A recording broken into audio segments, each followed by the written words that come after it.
एक बार की बात है, एक छोटे से गांव में, जो ग्रामीण इलाकों की रोलिंग पहाड़ियों में बसा हुआ था, डेविड नाम का एक युवा लड़का था। डेविड एक जिज्ञासु और साहसी लड़का था, जिसका दिल आश्चर्य से भरा था और दिमाग सवालों से भरा हुआ था। डेविड ने अपना अधिकांश दिन ग्रामीण इलाकों की खोज में बिताया, जो उनके गांव से घिरे खेतों और जंगलों में घूमते थे। वह पेड़ों पर चढ़ जाता, तितलियों का पीछा करता और जानवरों को अपने व्यवसाय के बारे में जाते हुए देखता। एक दिन पास की एक जलधारा की खोज करते हुए डेविड को किनारे पर पड़ा एक छोटा घायल पक्षी मिला। बिना किसी हिचकिचाहट के उसने पक्षी को पकड़ लिया और उसे अपने घर वापस ले आया, जहां उसने सावधानी से उसकी चोटों की देखभाल की। अगले कुछ दिनों में डेविड ने चिड़िया की देखभाल की, उसे खिलाया और पानी पिलाया। जैसे जैसे पक्षी मजबूत होता गया, डेविड सोचने लगा कि पक्षी की तरह उड़ने में सक्षम होना कैसा होगा। इस विचार को ध्यान में रखते हुए डेविड ने पंखों की एक जोड़ी बनाने का काम शुरू किया।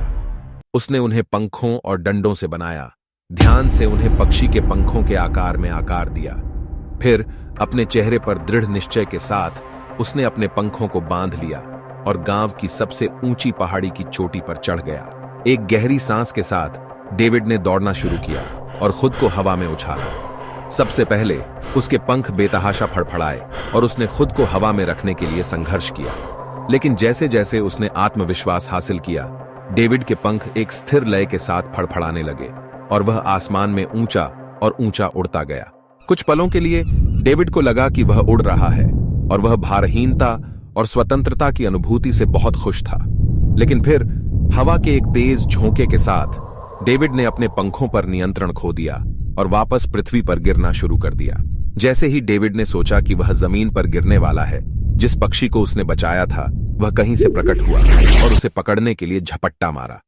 साथ में वे सुरक्षित रूप से वापस जमीन पर उड़ गए, जहां डेविड आभार और विस्मय से भर गया। उस दिन से डेविड जान गया कि अगर वह ठान ले तो कुछ भी संभव है। उन्होंने ग्रामीण इलाकों का पता लगाना जारी रखा, हमेशा जिज्ञासु और हमेशा नए कारनामों की तलाश में रहते थे। और वह उस पक्षी को कभी नहीं भूले जिसने उसे बचाया था।